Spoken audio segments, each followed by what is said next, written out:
न आशा थियो कसैको, न वर्तमानमा नै कुनै निराशा थियो। एउटा अतीत थियो जुन निकै मिठो थियो, बाजेको सेकुवा जस्तो, अझ भनौँ भत्किनु अघिको धरहराको तलको मोमो जस्तो, उस्तै भत्किनु अघिको मेरो मन जस्तो। 11 मा पढ्दै थिएँ। किताबभन्दा बढी कसैको मन पढ्ने रहर थियो। हरेक कहानी सुन्दा आफैलाई त्यो पात्रमा देख्थेँ अनि आफै नयाँ कहानी कोर्थे, अर्को नयाँ काल्पनिक पात्र सम्झेर। खै किन होला यस्तो रहर आउने? उमेर नै चञ्चले भएर हो या मान्छे नै उस्तै हो? म प्रश्न अनेक थिए, उत्तर म आफैसँग थिएन। भित्रै रमाउन मन लाग्ने, बाहिर त्यति खोल्न नचाहने, तर जो आफ्नो लाग्थ्यो उसलाई सारा वृत्तान्त बयान गरिदिन्थे। आज किन होला मलाई मेरो कर्सर र स्यामसुङ नोट्स मात्र आफ्नै लाग्छ, बाँकी सबै क्षणिक हुन्। साथी, प्रेम, भाव, शत्रु यी सबै मलाई चाड जस्तै लाग्छ नचेल। आउने जाने, आउन लाग्दा खुसीको भण्डार लिएर आउने, जाने बेलामा सुटुक्क गइदिने, अलिकति पनि अत्तो पत्तो नहुने गरी। किन बदलिए म? राम्रोको लागि या राम्रो देखिनको लागि? यसको कारण के होला या को होला? किताब त सबैले पढाउँछन्, हामी यहाँ तिमीहरूलाई जीवन पढाउँछौ। कक्षा 11 मा नेपाली विषय पढाउने गुरुबाले पहिलो दिनमै मेरो मन जितिसक्नु भएको थियो। सानैदेखि साहित्यमा रुचि राख्ने भएकोले होला धेरै बेर एकहोरिन मन लाग्थ्यो। मलाई लेख्नको लागि कुनै विषय नै चाहिन्न थियो। 2वटा फिजिक्सको दिक्क लाग्दो लेक्चर्स अनि एउटा बायोलोजी प्र्याक्टिकल भएपछि दिनभरिलाई पढ्न पुगिसक्थ्यो अनि समय बिताउनलाई लेख्ने गर्थे, कलम रित्याउनलाई लेख्ने गर्थे। मलाई सानैदेखि माया भनेको 2 जना मात्र हराउने एकान्त दुनियाँ हो झैँ लाग्यो। त्यहाँ डाहा हुँदैन, कुनै घमण्ड हुँदैन, एक अर्काप्रति निष्ठा हुन्छ, प्रेम हुन्छ, झुट हुँदैन र सत्य लुकाइँदैन। यी सारा कुराहरू मैले पढेको थिएँ, सुनेको थिएँ, तर भोगेको भने थिइनँ। मलाई पनि यस्तै प्रेममा पर्न मन थियो, जुन अरूले खोजिदिएर होइन, आफै भेटिएर होस्, अरूले मिलाएर होइन, भाग्यले मिलाएर होस्। बाबा म सानै छँदादेखि विदेशिनु भएको थियो।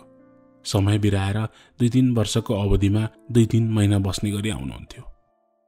म मेरो सारा कुराहरू मामुलाई सुनाउने गर्थेँ। मेरो एकमात्र भावनात्मक साथी भनेकै मेरो मामु हुनुहुन्छ झैँ लाग्छ अझै पनि। मलाई कक्षामा भएको सारा विवरण मामुलाई नसुनाइकन निन्द्रा नै लाग्दैन थियो। तर कुनै यस्तो कुराहरू हुने रहेछन् जुन आफ्नै आत्माबाट पनि लुकाउन पाए हुन्थ्यो झैँ लाग्ने रहेछ। मेरो कहानी पनि यस्तै छ, कसैले नसुन्दै हुन्थ्यो, नबुझ्दै हुन्थ्यो जस्तै। सुबिना अत्यन्त सुन्दर, सोझी, डल्ली अनि हेर्दै प्रेमको भाव भित्री हृदयबाट प्रस्फुटन भएर आउने। यस्ती पात्र कुनै बेला मेरो दोस्रो शरीर, सिङ्गो आत्मा हुने गर्थी। हामी बीच कहिले पनि कुनै कुराको लागि मतभेद हुँदैन थियो। न केही कुराको आशा राख्थ्यौं, न त कुनै निराशा नै बेहोर्नु पर्थ्यो। सम्झिँदा पनि कति खुसी लाग्छ। मैले सोचेको प्रेम त त्यही थियो। शारीरिक होइन, भावनात्मक थियो। डाहा होइन, आहा थियो। अभिमान होइन, मुस्कान थियो। तर हामी दुवै पक्का भइसकेको भन्ने थिएनौं। मैले त बल्ल प्रेमको परिभाषा बुझ्न थालेको मात्र थिएँ। अझ ऊ त मभन्दा पनि कान्छी। गते, बार र समय सबै याद थियो जब ऊ आफैले मलाई प्रेम प्रस्ताव राखेकी थिए। आज सायद बारहरू धेरै भएर होलान्, समय परिवर्तन भएर होला, अनि गते फेरिएर होला। मैले यही दिन हो भनेर ठ्याक्कै ठम्याउन सकिनँ। उसलाई टाढाबाट देखेको थिएँ सुरुमा, निहालेर हेर्ने मौका नै पाएको थिएन। पसलमै घन्टौँसम्म बसिरहन्थ्यो। उसलाई हेर्न पाउने आशाले 5 रुपियाँलाई 5वटा भागमा 5-5 वटा 1 रुपियाँ बनाएर एक पटक गरी 5 पटकसम्म पनि पसल धाउने गर्थे म। चाबहिल बस्ती ऊ अनि म चाहिँ कपन। ऊ सविता दिदीहरूलाई भेट्न आइरहन्थे।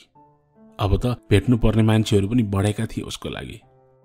त्यसैले होला पहिलाभन्दा धेरै समय बिताउने गर्थी कपनमा।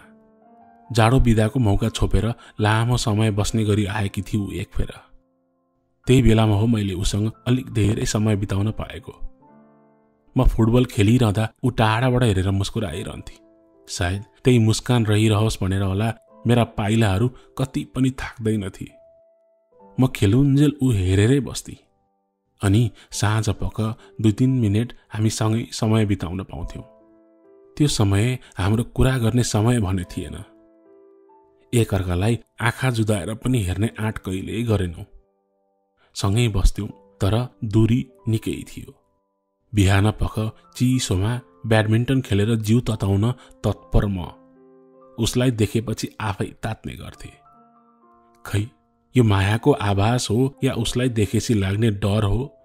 शब्द घाँटीसम्म आइसक्थ्यो तर एक्कासी प्यास लाग्थ्यो अनि ओठमा आइ नपुग्दै गोटुक्क थुक निल्ने गर्थे। यस्तै गरी बित्यो उसको जाडोको बिदा पनि। तर यो बिदा हाम्रो प्रेमको लागि सुमधुर समय बन्न पुग्यो। ऊ जाने दिन पनि आयो। अब कहिले आउँछौ, छिट्टै आऊ ल भनेर भन्न मन थियो। तर ऊ उसको बाबासँग बसिरहेकी थिए। हेर्दै डर लाग्दो केही गरी उनकी छोरीलाई प्रेम गरेको चाल पाए मात्र पनि टोलभरि दगुराउँदै पिट्छन् जस्तो लाग्थ्यो। खानदानी परिवारकी ऊ, आफू भने मध्यम परिवारको, जहाँ आमा बुवा गरिब भए पनि छोरा छोरी सदा धनी नै देखिन्छन्। ऊ त्यहाँबाट बिदा भएपछि हप्तामा 1 दिन हाम्रो कुरा हुने गर्थ्यो। कुरा पनि के भनौँ, मेरो हप्ताभरिको मेसेजको रिप्लाई दिन्थे ऊ शनिबारको दिन। मलाई उसको आवाज सुन्न मन लाग्थ्यो। उसको श्वास सुनेर मलाई कतिको सम्झेकी रहेछ भनेर चाल पाउन मन लाग्थ्यो। तर ऊ कहिल्यै पनि फोनमा बोल्न इच्छुक भएन। दिक्क लाग्थ्यो कहिलेकाहीँ। अनि सोध्थे, म नराम्रो भएर हो या लजाएकी हौ तिमी? एक पटक त तिम्रो आवाज सुन्न देऊ, तिमीलाई हेर्न देऊ प्लिज। तर उसको सधैँ जसोको जवाफ उही नाइ नै हुन्थ्यो। मान्छेहरू भन्ने गर्थे लङ डिस्टेन्स रिलेसनसिपमा दूरीले गर्दा नै कतिपय सम्बन्ध टुटेका छन्। एउटा डर थियो मलाई पनि। कपनबाट चाबेल त्यति टाढा नभए पनि हाम्रो मन बीच कतै दूरी बढिरहेको त छैन? कतै उसलाई मैले राखेको अभिलाषा देखेर हाम्रो सम्बन्धमा कुनै ग्लानि त भइरहेको छैन? अनेकौं तर्क शिथिल थिए मनमा। उसलाई प्रश्न गरौँ भने नराम्रो मान्ने भन्ने डर। त्यही माथि उसलाई माइग्रेन पनि थियो। मैले चाल्ने हरेक चालमा त्यसले छोड्ने छापबारे नसोचिकन पाइला कतै बढाउन रहर भएन र एकान्तमा लेख्न थाले। हप्तामा 6 दिन सोचेर बिताएँ। ऊ कता होली, के गर्दै होली? अनि शनिबार सारा जिज्ञासाहरूको पहिरो खनिन्थ्यो उसको सामु। के ऊ बारे जानकारी राख्नु मेरो अधिकार थिएन र? के मन पराउनु भनेको आफ्नो मान्छेको हालचालको पत्तो राख्नु पनि होइन र? मेरो सगरमाथाको उचाइ जत्रो प्रश्नको चाङलाई ऊ तिहारको चङ्गाझै काटिदिन्थे र उल्टै अर्को सवाल गर्थे। वाद विवादमा खरो मान्छे म, तर ऊसँगको विवाद नभने सधैँ चाहिँ अस्ताउँथे। मलाई जित्न रहर कहिल्यै भएन। तर मेरो हरेक प्रश्न नकारेको देखेर चित्त भन्ने प्रफुल्ल हुनै सकेन। झगडा गरेर एकछिन बोल्न बन्द गर्न त कठिन होइन। तर राति सुत्ने बेला त्यही उसको रुखो बोली सम्झेर एउटै कोठामा पल्लो खाटमा सुत्नु भएको मामुले नसुन्ने गरी गुक्क गुक्क गर्दै रुन चाहिँ हिउँमा खाली खुट्टा हिँडे झैँ कठिन थियो। सायद म नै गलत थिएँ होला। यही आशय लिएर पटक पटक उसँग माफी नमागेको भने होइन। बाहिर रुखमा रमिरहेको चराको जोडीलाई हेर्ने गर्थे। कति साथमा छन् है यिनीहरू। छुट्टिने भय पनि छैन। न कुनै अहंकार छ, न विगतको कुनै शंका नै। के हामी पनि यही चरा झैं हुन सक्छौं त? आफैले आफैलाई प्रश्न गर्थे। सुबिना प्रति छुट्टै लगाव थियो मलाई। म उसको गल्ती औँलाउन डराउँथे। उसको रुखको बोलीलाई मायाको ध्वनि सर ठान्थे। आफूलाई राम्रो र उसलाई नराम्रो मेरो चित्तले कहिले पनि कल्पना गरेन, चाहे 5 वर्ष अघि होस् या अहिले। हेर्दा डल्ली ऊ, तर जिउडाल मिलेको थियो। मिलेको आँखा, मिठो मुस्कान अनि बोलीको त म पहिलेदेखिको मोहित। सम्झिँदा अचम्म लाग्छ। यो मोडर्न डे रिलेसनमा डेढ जान्छन्, प्रेमको शारीरिक चालमा मनैबाट रस मिसाउँदै खुलेआम पोखिदिन्छन्, एकअर्कालाई महँगो उपहार दिन्छन् अनि अधिक समय दिन्छन्। हामी बीच यो केही पनि थिएन। मैले उसलाई केवल एक पटक स्पर्श गरेको थिएँ, त्यो पनि गल्तीले। सविता दिदी म सानो छँदा हामीले चलाएको पसलको हालको साउको छोरी। सुबिनाको नाताले दिदी पर्थिन्। सोही कारणले गर्दा दिदीको बिहेमा ऊ नआउने त कुरै भएन। हाम्रो पारिवारिक नाता अधिक कठिन, बुझ्न अनि बुझाउन पनि। तर जानै पर्छ भन्ने मामुको कर र उसलाई भेट्ने रहरले कालो कोट, पाइन्ट, कसिलो टाई अनि ठाडो कपालमा समयलाई हत्केलामा लिएर म सुई खेल्दै टोलतर्फ निस्किएँ। मलाई देखेर चकित दिनेश दाई र सन्देश दाईले म अत्यन्तै ह्यान्डसम देखिएको कुरा गर्दा खुब प्रफुल्ल भए र धन्यवाद ज्ञापन गरे। सुदेश दाई भने सधैँ जसो ठटिलो भावमा सुबिनालाई भेट्न सिँगारी है केटो भन्दै मेरो खेदो खन्न थाले। म लाजले केही असहज देखिए पनि सबैको अगाडि जताउन भने चाहिन। हामी जोसुकैको जीवनमा पनि कुनै यस्तो पात्र हुन्छ जसलाई हामी कुनै कारण बिना नै हेला गर्छौं। हो, यस्तै एउटा आन्टीकोमा बस्ने घरको ठिक सामुन्ने घरमा जहान थियो।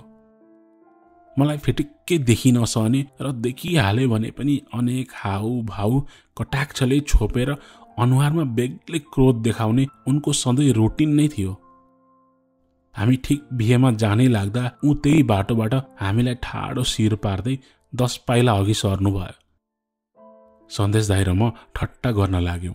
यो त शुभ साइडमा रित्तो गाग्री देखे झैं भयो है। के आजको यात्रा सार्थक होला त गाइज?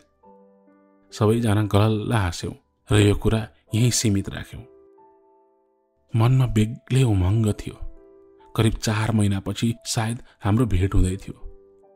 अझ भनौं हाम्रो पहिलो मोडर्न डे डेट हुँदै थियो। म उसले लगाएको पहिरनको कल्पना गर्दै बिहेतर्फ लम्किँदै थिएँ। पक्कै पनि सारी लगाएकी हुँदो, हातमा छुरा, खुट्टामा पाउजु, कानमा झुम्का अनि निधारमा टीका। आहा, धरतीमै अप्सराको साक्षात दर्शन पाउने भए। अहो भाग्य। भिडभाडको माहौलमा हराएका मेरा आँखा मनको रानीलाई पुकार्दै थिए। चारैतर्फ चाहर्दै थकित मेरा नयनले मेरो मनतर्फ संकेत गर्दै धैर्य धारण गर्ने उपदेश दियो। तर चञ्चल मन कहाँ मान्थ्यो त्यति सोझै। भित्र बाहिर गरे। बिहेको मण्डपमा बेहुलीको वरिपरि बसेकी छिकी भनेर सबैतिर आँखा डुलाए। तर उसलाई कतै पनि भेटाउन सकिन।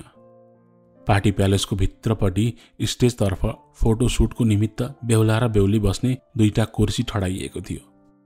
मेरो नजर त्यहाँ पुग्यो र म फेरि उही मेरो पुरानो कल्पनाको संसारमा पुगे, जहाँ म मेरी परम सुन्दरी परीसँग त्यही कुर्सीमा आसन गर्दै हेराहेर गर्दै थिएँ। यतिकैमा कसैले झकझकायो र म मेरो सपनाको संसारबाट अलप भएँ। तर मेरी परी मेरो ठिक सामु थिइन्। नीलो सारी, चमक्क बलेको झुम्का, नयनमा सुहाउँदो ती गाजल, गाढा ओठ अनि निधारको बिचमा रातो टीका। त्यो क्षण मेरो लागि नौलो थियो। म स्तब्ध थिएँ। उसको सौन्दर्यमा लट्ठ थिएँ। उसले आउनुस् उता बसौं भनेर सम्बोधन गरी र म उसको पाइलातर्फ मोडिएँ। यतिखेरसम्म मेरो ओठबाट कुनै शब्द फुटेको थिएन। 18 वर्षको ठिटो आज उसको सामु 1 वर्षको बच्चा जस्तै भएको थिए, जसको बोली फुटेको हुँदैन। मनमा अनेकौं भाव होलान् तर बयान गर्न सक्दैन। तिमीलाई एकदम राम्री देखिएको छ। त्यही जग्गेमा आजै सिउँदमा सिन्दुर हालेर लग्न रहर भइसक्यो भनेर भन्न मन थियो, तर शब्द भारी भएर होला रुद्र घण्टीको बाटो हुँदै ओठसम्म आउन नपाउँदै विलीन भयो। करिब 15 मिनट जतिको मुस्कान साटासाटपछि उसले मलाई उसको साथीहरूसँग परिचय गराउन थाली। म पनि उही औपचारिक हाई हेलो फर्काउन थाले। मलाई सकभर उसँग मात्र समय बिताउन पाए हुन्थ्यो भन्ने थियो, तर उसलाई केही भन्न सकिन। साथीप्रतिको मोह प्रेमभन्दा निकै पवित्र हुन्छ र कसैले साथीको चित्त दुखाउँदा आफूलाई पनि चोट असह्य हुन्छ, त्यो म राम्ररी बुझ्थेँ।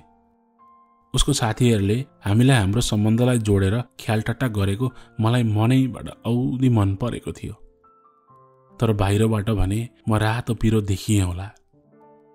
30 मिनट जतिको साथपछि ऊ बाहिर जान पर्ने भयो। नजाऊ पनि कसरी भनौं, कुरा काट्नेहरूको कमी थिएन। हामीलाई सँगै देखे मात्र भने पनि मामुको कानमा भए नभएका कुरा फुक्नेहरू बिहेमा प्रशस्त थिए भन्ने मलाई अवगत नै थियो। ऊ मेरो एक हात जति करिब आएर म जान्छु है भन्दा उसको झुम्का र मेरो गाला हल्कासँग जम्का भेट गरे र म सिरिङ्ग भए। यही नै मेरो पहिलो र अन्तिम स्पर्श थियो उसँग। सायद त्यो क्षण मेरो लागि कुनै चलचित्र भन्दा कम थिएन। सारा संसार मौन भए जस्तो, समय रोकिए जस्तो, हावाको बेग थामिए जस्तो, शरीरका सारा इन्द्रियहरू जागरुक भएको जस्तो। अविस्मरणीय पल। दिनभरि भित्र बाहिर गर्नमै उनीकै व्यस्त भए। हाम्रो दिनभरिमा फेरि भेट होला भन्ने अब त आश नै थिएन मलाई। दाइहरूले सबैले अब अबेर पनि भइसक्यो, निस्किनु पर्ला भन्ने आशय देखाए। तर मेरो मन भने स्थिर थियो। मलाई उसलाई नभेटी जाने इच्छै भएन र एक्लै 7 बजेसम्म बेहुलीलाई बिदाई नगरुन्जेल म त्यहीँ बसेँ। भावना दिदी, सुबिनाको आफ्नै दिदी, उहाँसँग गफ गरेर केही बेर समय साटासाट गऱ्यौँ। हाम्रो सम्बन्धबारे सबै थाहा थियो उहाँलाई र निकै खुसी पनि हुनुहुन्थ्यो। करिब 7:15 होला मलाई घर जान निकै अबेर भएकोले म आफै सुबिनालाई आफू घर जान लागेको जानकारी दिएँ। दिनभरको थकाइ अनि अन्त्यमा बाजासँगको कम्मर मर्काइले ऊ निकै न्याउरी देखिन्थे। भोलि पार्टीमा आउन पर्ने शर्तमा मलाई उसले बिदा दिए। भोलिपल्टको दिन पनि उति नै हर्षले सुरु भयो। सबैले मामुलाई आज पार्टीमा जानुपर्ने कुरा राखे। दिनभरिमा दिनेश दाईको कोठामा एकपटक पनि गइन भने त्यो दिन मेरो निमित्त अपुरो रहन्थ्यो।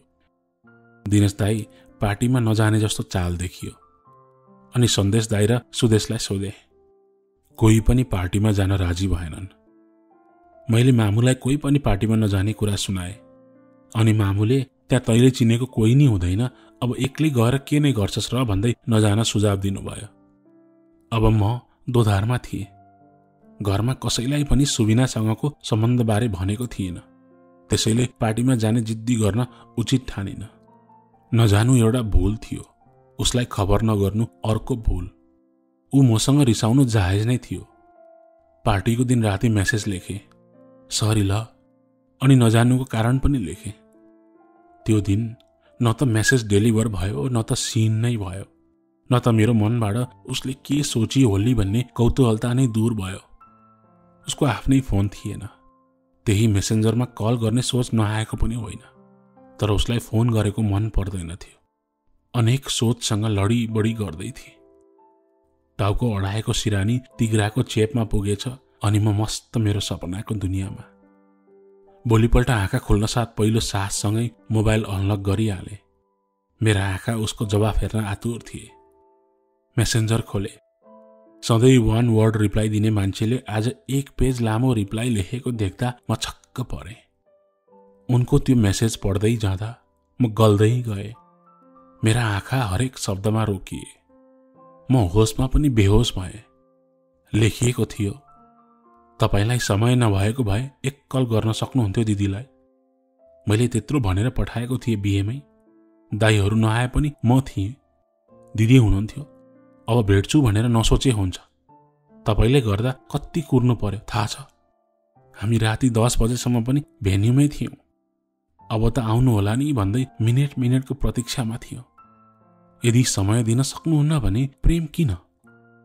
गहिरो निन्द्रामा भयानक सपना देखेर झल्यास बेउजिदा चल्ने श्वासको गति अनि पसिनाले भिजेको कपडा, यही हाल भएको थियो मेरो यो सब पढिसक्दा। सरी, अबबाट यस्तो हुँदैन। एक पटकलाई माफ गरिदेऊ प्लिज। यति लेखे अनि उसको रिप्लाईको पर्खाइमा बसे। आज भोलि पर्सि भन्दा भन्दै हप्ता दिन बित्यो, तर उसको रिप्लाई आएन। म गरौँ त के गरौँ, छटपटीमा थिए। उसलाई भेटेपछि फकाउनको लागि प्रेम पत्र पनि लेखिसकेको थिए। नीलो मसीले कोरिएको त्यो भावनात्मक शब्दहरू सेतो कागजमा सजिएका थिए। हरेक लाइनले ऊ प्रतिको मेरो माया अनि त्यो पार्टीको दिन मेरो भूललाई चिच्याएर बयान गर्दै थिए। म थप्दै गएँ, राम्रो लागेन, च्यात्दै गएँ, फेरि लेखेँ अनि लेख्दै गएँ। कलेजको ब्यागको कुनाको खल्तीमा मेरो मनलाई कसैले नदेख्ने गरी लुकाए। उकुस मुकुस गर्दै थिए शब्दहरू, जसो तसो पट्याए अनि त्यो शब्दको सुर अरूको कानमा नपरोस् भनेर ब्यागको चेन लगाइदिए। उसको मेसेजको रिप्लाई नआए पनि ऊ एक दिन कपन त अवश्य आउँछ। मेरो मनबाट निस्केको यो भाव मनमै सीमित रह्यो। दिन हप्ता हेर्दै महिना बित्यो, न उसको मेसेज आयो न त ऊ आफै आई। अब मेरो मनले मानेन। दिदीलाई मेसेज लेखे, दिदी त्यो दिन पार्टीमा मैले गर्दा हजुरहरू कुर्नु पर्यो, सरी है। दिदीले मेसेज तत्काल सिन गर्दै जवाफ दिनुभयो, केही छैन बाबु। सिधै प्रश्न गर्ने आँट नै आएन दिदीलाई। अनि रोटेपिङ झैँ घुमाउरो गरी वेदनाहरू उतार्न थाले। सुबिनालाई अनलाइन देख्दिन नि दिदी आजभोलि, के भयो उसलाई? सन्चो छैन कि केही काममा बिजी भएर हो? दिदीको तत्काल नै रिप्लाई आयो, खै बाबु के कुरा भएर हो तिमीहरूको मैले त बुझ्नै सकिन। म छक्क परे अनि लेखे, हाम्रो कुरा नभएको त धेरै भइसक्यो दिदी, भन्नुहोस् न कता हराएकी ऊ? त्यसपछि आएको दिदीको रिप्लाईले मेरो पाइला तलको जमिन भाँसिए झै भान भयो। म स्तब्ध भए। अझ भनौं राजाको महलमा सजाउन राखेको त्यो बाघको आकृति जो स्थिर छ, हेर्दा असली देखिन्छ, तर त्यसको कुनै भावना छैन, कुनै चाहना छैन। हो ठ्याक्कै उस्तै भए म, स्थिर अनि बेहोस। लौ हो र, कुरै भएको छैन तिमीहरूको? उसले त मलाई तिमीहरूको ब्रेकअप भयो भनेर 26-27 दिन अगाडि भनेकी हो। कारण सोद्धा दुवैजनालाई अगाडिसम्म सम्बन्ध राम्रो होला जस्तो नलागेर सम्झौतामा छुटिएको भनी। आँखा भरियो, दिल अवाक भयो, शरीर गले जस्तो, मन भारी भए जस्तो, सपनामा ठूलो भवनको छतबाट जमिनमा पछारिए जस्तो। झल्यास भए, विश्वास लागेन। अघिको मेसेज पढे, दोहोरिएर पढे, चित्त बुझेन। फेरि पढे अनि अर्को कोठामा गए। कसैले देख्ने गरी रोए, म कमजोर हुन्थे। ए भइगयो त नि, गए जाओस् भने म कठोर हुन्थे। म दुवै थिइन। मलाई मेरो अस्तित्व जान्ने कुरै रहर थिएन। बेसरी रोए, मनलाई क्लाउडी थिम दिएर आँखामा रेनी इफेक्ट दिँदै ओठलाई म्युटमा राखेर रोए। हामी बीचमा भएका भविष्यका सपनाहरू सम्झिए। सँगै पानीमा रोज्ने सपनाको उसको मेसेज चट्याङ झैँ बजारियो। अनि छरपष्ट भयो प्रेम प्रतिज्ञा, मायाको त्यो अस्तित्व। गरौं त के गरौं? कसलाई सुनाऊ, के सुनाऊ? के कारण दिउँ बिछोडको? खल खल पसिनाले लतपत मेरा हातले छेउको पानीको बोतललाई पुकार्यो अनि प्यासले रित्यो बोतल।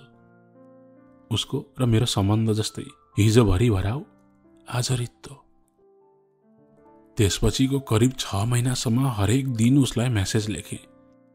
कलेजमा के भयो, घरमा के हुँदैछ, टोलमा कसले कसलाई कुट्यो अनि कुन आन्टीको झगडा पर्यो, सारा कुरा।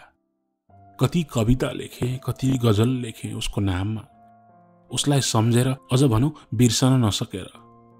कलेजमा पढ्न मन लाग्दैन थियो। म्याथको एक्जामको ठिक 2 दिन अघि दिदीको त्यो मेसेज आएको थियो। न केही पढ्न सके, न एक्जाम राम्ररी दिन। तर ग्लानी, एक्जाम बिग्रेको थिएन। मेरो विचलित मनको थियो, गाँसिनु अघि छोटिएको सम्बन्धको थियो। रंगीन सिउँदोमा सजिने सपना भोगेको बिचारा त्यो प्रेम रंगिनु अघि नै विधवा तुलाइयो। दिनभरमा 55वटा बेन्च चाहारेर भ्याउने केटा आज चुपचाप थियो। प्रियाको अनगिन्ती कपाल उखाल्ने यी हातहरू आज चलेका थिएनन्।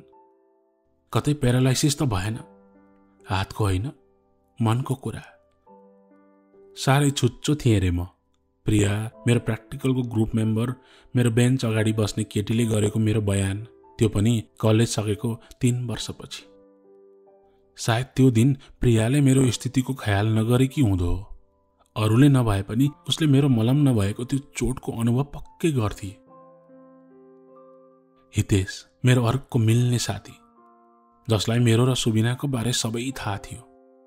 उसलाई भने सारा कुरा आफै सुनाए। मेरो परी त पिञ्जडाबाट उडी यार, सधैँको लागि। परी भनेर सम्बोधन गर्ने सायद म नै उस्तो हो। उसलाई उड्ने स्वतन्त्रता दिए आफू बाँधिएर सकिसकेको बन्धनमा। कति अपराधी ऊ। मेरो बारेमा अलिकति पनि सोचिन। मेरो हालत के हुन्छ होला उसको त्यो बिछोडको एकल कहानीबाट। ऊ नराम्री नै थिए, नत्र माया गर्नेले यस्तो कसरी गर्छ? होइन, त्यस्तो हुनै सक्दैन। सारा लक्षणले लिप्त उसको स्वभाव कसरी छिनमै बदलिन सक्छ? उसको नै आफ्नो परिस्थिति होला। सायद मन नहुँदै मन मारेकी हुन सक्छ। मेरो अन्तरात्मा विवाद गर्दै थियो आफैसँग। अस्तिसम्म सुनौलो लाग्ने त्यो बिहानी आज किन मेरो अस्तित्वहीन जीवनको मजाक उडाउँदै समयसँगै दिनै दोहोरिँदैछ जस्तो लाग्छ। किन अस्ति सुन्दर लाग्ने सुनकोसीको सुसेली आज मलाई झर्को लाग्दैछ। जब पुतलीहरू फूलको वरिपरि रम्थे, म त्यो दृश्य अवलोकन गरेर हराउँथे। आज मलाई किन त्यो पुतलीहरू बसमा पार्न असक्षम छन्।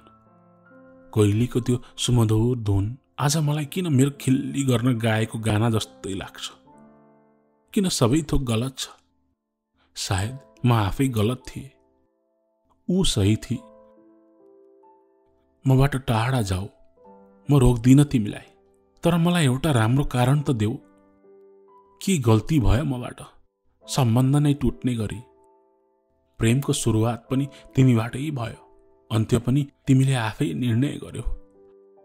म त केवल एउटा जिनो पात्र मात्र भए तिम्रो मायाको खेलको। उसको इनबक्स भरिदिए आज। सीन हुन्थ्यो सधैँ जसो, तर रिप्लाई आउँदैन थियो। आए पनि त्यो मोबाइल स्क्रिनभरि नहटाउने बुढी औँलाको इमोजी, नत्र सीन अनि इग्नोर। जब बोल्ने शब्दको कमी हुन थाल्छ तब इमोजीको मद्दत लिने गरिन्छ। सायद उसँग मलाई भन्ने कुनै शब्द नै बाँकी थिएन। ऊ र मसँगै भएको एउटा मात्र तस्बिर थियो। त्यही तस्बिरलाई बार बार हेरे। न उसको मुस्कान देखे, न त आँखामा मेरा लागि पहिला जस्तो प्रेम। एउटा अन्जान नजरले क्यामेरा हेरेको जस्तो, टोलाए जस्तो, तस्बिर नै बदलिए जस्तो। के साँच्चै ऊ फर्केर आउँदिन त अब? के हाम्रो भविष्यको कल्पनाहरू त्यति कमजोर थिए? म आफैलाई प्रश्न गर्दै थिएँ। माया सही गलत हुँदैन, अछुत हुँदैन, पाप धर्म हुँदैन, जात हुँदैन। केवल पवित्र दुई आत्माको मिलन हुन्छ। यही सुनेको थिए उपन्यासहरू पढ्दा। यो उपन्यास लेख्ने साहित्यकारहरूको प्रेम पक्कै सफल भयो होला, नत्र यति मिठो शब्दहरू हारेको मनमा कसरी फुरिएला। वर्तमानको चोटलाई बिर्सिएर कल्पनामा रम्न सकिन्छ होला र? खै, मलाई त लाग्दैन। पुरै दिन तर्कमा बिताए, त्यो पनि आफैसँग। याद छ मलाई अझै पनि हितेशलाई पहिलो पटक सुबिनाको तस्बिर पठाएको थिए।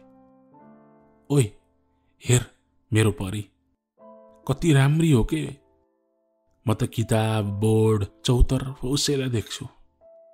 ऊ कति खुसी थियो मेरो खुसीमा। हितेशको पनि प्रेम कथा थियो। फरक यति हो, उसको पात्रहरू मेरो तुलनामा धेरै थिए, तर प्रेम भने उस्तै निर्मल नै थियो।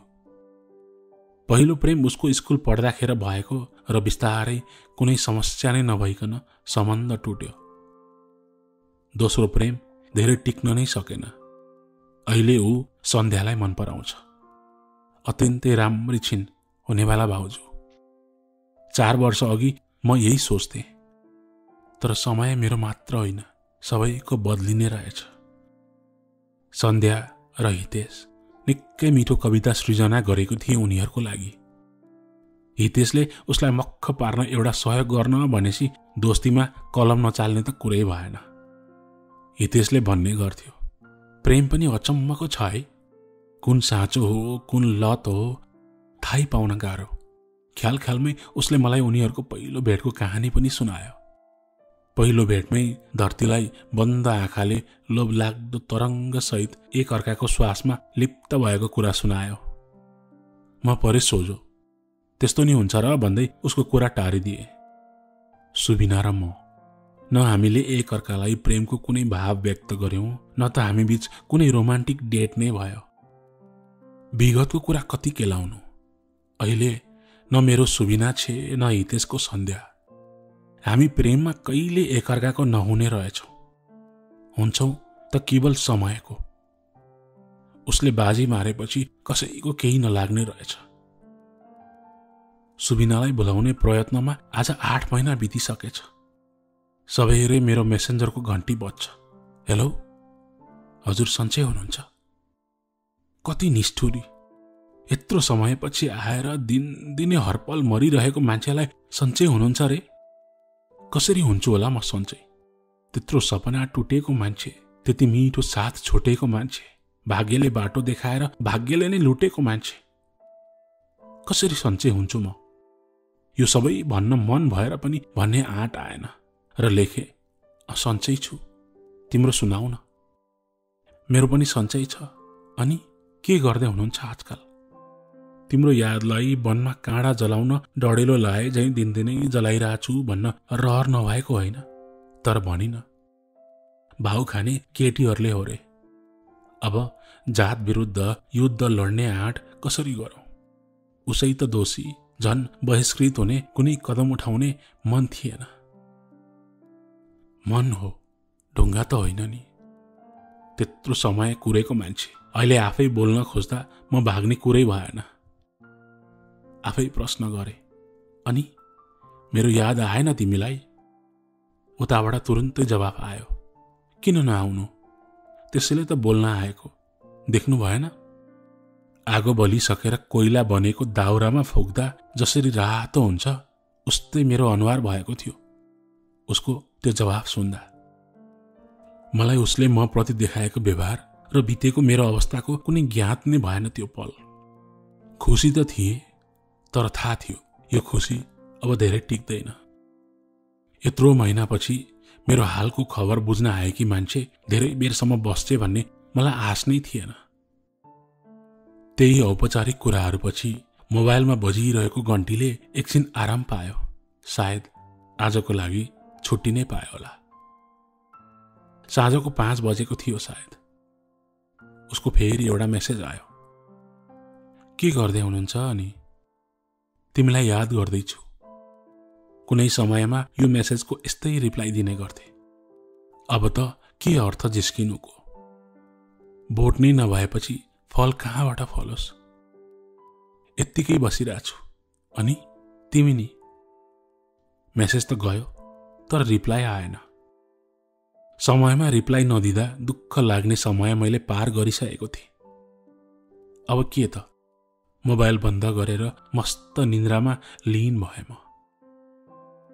मान्छे भएपछि आश लाग्नु सबैभन्दा सामान्य कुरा हो रे। मलाई पनि भोलिपल्ट सबैले केही मेसेज आएको छ कि भनेर मोबाइल खोल्न मन लाग्यो। आश नहोस् पनि कसरी? आखिर यत्रो समय आशमै त बिताएको थिएँ। उसलाई पाउने आशमा या उसलाई किन पाउन सकिन जान्ने आशमा। हरेक दिन नयाँ पाठ सिकिन्छ रे, सबैले यही भन्थे। म पनि हरेक दिनलाई एउटा किताब जस्तै लेख्न थाले। सकेसम्म आफूलाई ऊबाट टाढा राख्न मन थियो। अब आखिर कुवा गहिरो छ भन्ने थाहा हुँदा हुँदै हाम फाल्नु त आफैमा मूर्खता हुन्छ। धेरै पछि भएको त्यो एकछिनको कुराले मेरो मस्तिष्कमा अनेक थरीका कुराहरू खेल्न थालिसकेका थिए। के मैले बोलेर ठिक गरे त? तर ऊ त त्यही मान्छे हो जसको एक झल्को पाउन मात्र पनि मैले लाखौं कोसिस गरे। यद्यपि सफल भइन, तर फेरि गरे अनि गरिरहे। I'm sorry. जे भयो, म अझै तपाईलाई माया गर्छु। पहिला जसरी नै बोलाउ न। भोलिपल्ट झल्यास बेउजेपछिको पहिलो झल्को यही नै थियो मेरो। जसको लागि यत्रो समय कुरे उसले आफै प्रेम प्रस्ताव राख्दा मेरो खुसीको सीमा नै भएन। उसको एक मेसेजले मेरो उप्रतिको क्रोध, हाम्रो प्रेम प्रतिको ग्लानी सारा तहस नहस पारिदियो। तर पनि मन अलिक कठोर पारेर भने, अब पनि छोडेर गयो भने म कुर्दिन। याद राख्नु नि सधैँ। बिस्तारै कुराहरू सामान्य हुँदै गयो। हप्ता दिनमा आउने मेसेजमै सन्तुष्ट थिएँ म। ऊ बोल्न जान्दिन थिए। आफू कुरा सुरु गर्न उसलाई अप्ठ्यारो लाग्थ्यो। तसर्थ सारा कुराहरूको सुरुवात मबाटै हुने गर्थ्यो। उसको त्यही 1 वर्ड रिप्लाईमा पनि ऊ हाँसिरहेको मुहार देख्थे। उसैको बोलीमा उसले पठाएको मेसेज सुन्थे अनि आफ्नो मनलाई शान्त पार्थे। यो प्रेम होइन भने के हो त? ओइ, किन रिप्लाई नदिएको? मैले केही नराम्रो भनेर? प्लिज केही त भनिदेऊ। के भयो तिमीलाई? किन रिसायो फेरि? सामान्य हुँदै गएको सम्बन्धमा फेरि कसको आँखा लाग्यो कुन्नी? सुबिनाले मेरो मेसेजको व्यवस्था गरेको पनि कयौं दिन भइसकेको थियो। सीन हुन्थ्यो तर रिप्लाई आउँदैन थियो। बोल्ने कोसिस 1000 गरे, माध्यम त्यही फेसबुक थियो। फोन गर्दा बोल्न पाइएला भन्ने त आश नै थिएन। हरेक दिन मेसेज गर्थे, गर्नु हुँदैन थियो, थाहा छ मलाई। माया भन्दा बढी टर्चर लाग्यो होला उसलाई मेरो प्रत्येक मेसेजहरू। तर मैले आफूलाई सम्हाल्नै सकिनँ। उसको रिप्लाई आउँदैन भन्ने थाहा हुँदा हुँदै पनि दिनभरिको कहानी सुनाउँथे उसलाई। प्रेम देखाएर सहानुभूति खोज्नु मूर्खता हो। यो त मनबाटै बगेर आउने एउटा उत्साह हो, जसमा दुवैजनाको भूमिका उही हुन्छ। मात्र प्रेम गर्नु खुल्ला हृदयले। थाहा थियो मलाई यो सबै कुरा, तर मन न हो, गए जाओस् भनेर चटक्कै माया मार्न कहाँ सकिन्छ र मन पराएको मान्छेलाई। बिस्तारै ऊ अनि उसका यादहरू मबाट जबरजस्ती कसैले खोसेको जस्तो लाग्यो। ऊ आफैले, अरू कसले हुनु? अनि के उसले मलाई मजाक नै सम्झे कि हो त? घरि प्रेममा छु भने छ, घरि बोल्न बन्द गरिदिने। आखिर किन? केही समस्या पनि त थिएन। म सोच्दै थिएँ कहाँ र के गलत भयो। उसलाई मसँग अब बोल्नै मन थिएन। म उसँग नबोली बस्नै नसक्ने। उसले मेरो कुनै कुरा मन पराउँदिन भन्ने थाहा हुँदा हुँदै आफै घुँडा टेके उसको सामु। दिनै जसो 5-6 वटा कविता अनि मुक्तकहरू फुरे उसको नाममा, अनि सजिए त्यही रिप्लाई नआउने च्याट बक्समा। मैले हर दिन मेसेज गरे, उसलाई पाउने आशमा होइन, उसले कारण भनिदियोस् यही एउटा इच्छा थियो मेरो। हो, म अरू जस्तो रोमान्टिक थिइनँ, न उसलाई घुमाउन लग्न नै सक्थेँ। म ऊ जति सम्पन्न पनि थिइनँ, तर यो सब कुरा त उसलाई थाहा नै थियो।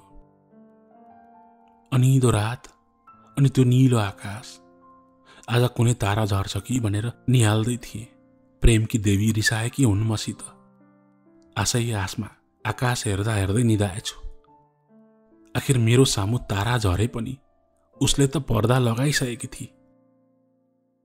कहाँ माया थियो र उसलाई? हामीले सँगै निहाल्ने गरेको यो आकाशको अनि सँगै देख्ने गरेको त्यो सपनाको। आज ऊ मसँग छैन, तर कहिलेकाहीँ बोल्ने गर्छ। म मजाकमै सोध्ने गर्छु, कोही राजकुमार पायो त आफू जस्तै सम्पन्न? ऊ त्यति खुलेर बोल्दिन, तर भन्छे मैले तपाईलाई छोड्नुको कारण तपाईको आर्थिक स्थिति होइन। धेरै कोट्याएँ यो कुरालाई। विगत 2-3 वर्ष जति, अब यो भन्दा धेरै न त म गिर्न चाहन्थे, न उसलाई नै सताउन। माया गर्नेहरू त्याग्न पनि सक्छन् भन्छन्। सायद दैवले यही कोरिदिएछ मेरो भाग्यमा। सम्बन्धमा त्याग सुनेको थिएँ, आज भोगिरहेछु। तिमी आजाद भयो परी, जाऊ उडेर। अब यो संसार तिम्रो भयो, मलाई मेरै हालमा छोडेर जाऊ।